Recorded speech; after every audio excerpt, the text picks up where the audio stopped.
কিন্তু আমি আগে ভক্তি মার্গের গুরু ধরেছি হরগোবিন্দ গোস্বামী বাবাজি।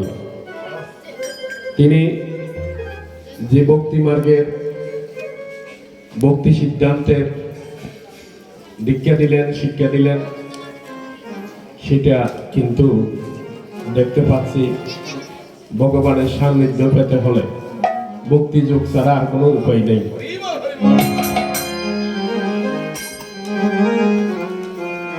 যৌগিক সত্তা ইন্টারনাল সাধনা দেওয়ার ধারণা, এগুলি ইন্টারনাল ব্যাপার, কিন্তু বাইরে সামাজিকতা ভক্তি যোগ ছাড়া কোনোদিন কেউ করতে পারে নাই।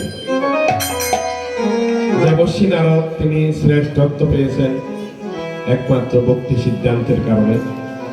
এ বিশ্বভুবনে সব গ্রহ বসু দেব দেবী মুনি ঋষি সবার প্রিয় হয়েছে।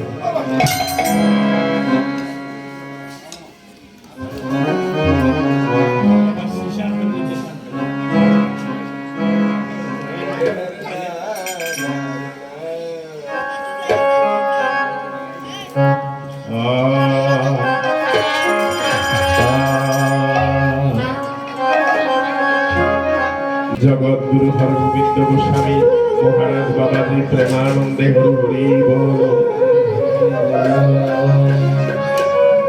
জয় জয় গুরু জ্যোতিষ্বর আনন্দে ভক্ত বৃন্দমন আনন্দে হরি হরি বল।